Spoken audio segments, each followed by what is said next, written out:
எல்லா குழந்தைகளுக்கும் வணக்கம். நான் உங்க தீபிகா அருண். இந்த கோடை காலத்துல நிறைய கிடைக்கிற பழம் எதுன்னு சொல்லுங்க பார்க்கலாம். ஆ, சரியா சொன்னீங்க.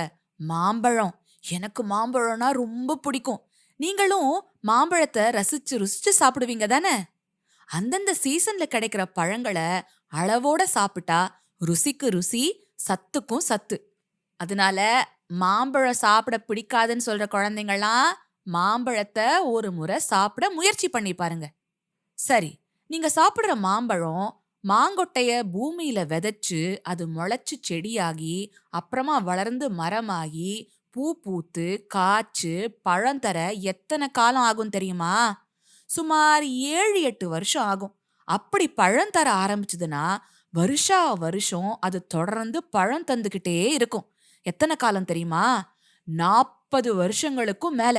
நினைச்சு பாருங்க. இன்னைக்கு நீங்க சாப்பிடுற மாம்பழம் உங்க அப்பா அம்மா காலத்திலயோ தாத்தா பாட்டி காலத்திலயோ விதைச்ச கொட்டையில இருந்து வந்த மரத்துல இருந்து வர பழமா இருக்கும். ஆச்சரியமா இருக்குல்ல?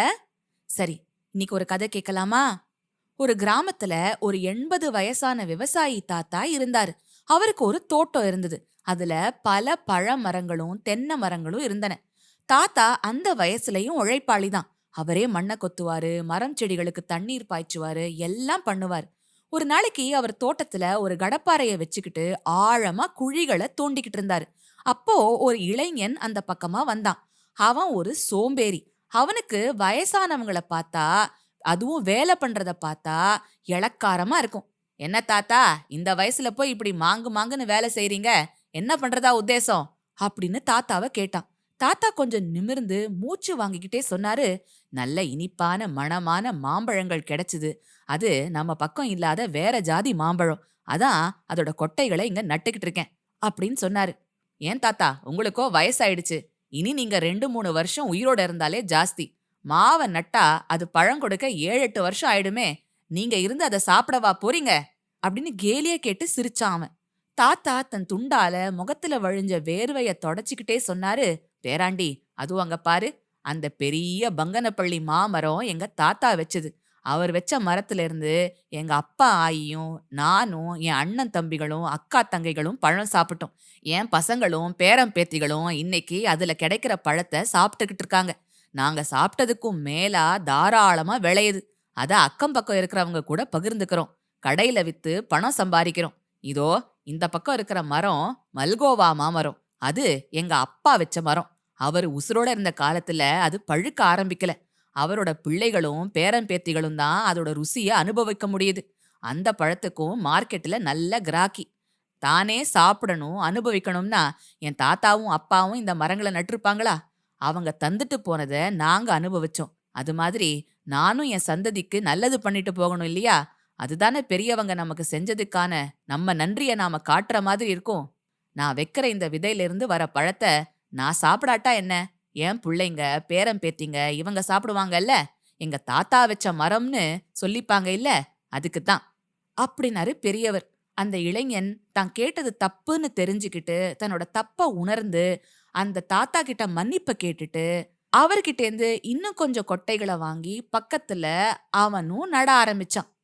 என்ன குழந்தைங்களா, இந்த கதை உங்களுக்கு பிடிச்சதா? சிட்டுக்குருவி பாட்காஸ்ட்ல நெறைய கதைகள்ல நான் திரும்ப திரும்ப சொல்ற ஒரு விஷயம், நம்ம எல்லாரும் சேர்ந்து மரங்கள வளர்க்கணும் அப்படிங்கறதுதான். மரம் வளர்க்கறது ரொம்பவே முக்கியம் குழந்தைங்களா. நம்ம எல்லாரும் நம்ம வாழ்க்கையில ஒரு மரமாவது நட்டு வளர்க்கணும். மரங்கள்னால எவ்வளவோ பயன்கள் இருக்கு. இத பத்தி நான் உங்களுக்கு நெறைய முறை சொல்லியிருக்கேன். அந்த பயன்கள் என்னென்னன்னு நீங்க உங்க அப்பா அம்மாவ கேட்டு தெரிஞ்சுக்கோங்க. உங்களுக்கு தெரிஞ்ச பயன்கள உங்க நண்பர்கள் கிட்ட பகிர்ந்துக்கங்க. கண்டிப்பா நீங்க எல்லாரும் ஒரு மரமாவது நட்டு, அதுக்கு தண்ணி ஊத்தி அத வளர்க்கணும். செய்வீங்களா? ஆ, சொல்ல மறந்துட்டேனே. இந்த கதைய சொன்னவங்க யார் தெரியுமா? நான் முந்தின சில கதைகள்ல சொன்ன அதே இந்தியால எல்லாரும் அம்மான்னு அழைக்கிற மாதா அமிர்தானந்தமயி தேவி தான். அவங்களுக்கு ஹக்கிங் செயிண்ட் அப்படின்னு ஒரு பேர் உண்டு. ஏன்னா அவங்கள யார் தரிசிக்க போனாலும் அவங்கள கட்டி பிடிச்சு ஆசீர்வாதம் பண்ணுவாங்க. மாதா அமிர்தானந்தமயி மரம் நடுறத வலியுறுத்துறதுனால உலகம் முழுக்க இருக்கிற அவங்களோட பல்லாயிரக்கணக்கான பக்தர்கள் எத்தனையோ கோடிக்கணக்கான மரங்களை நட்டு வளர்த்துக்கிட்டு வராங்க.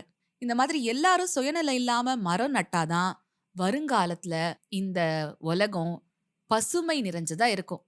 சரியா?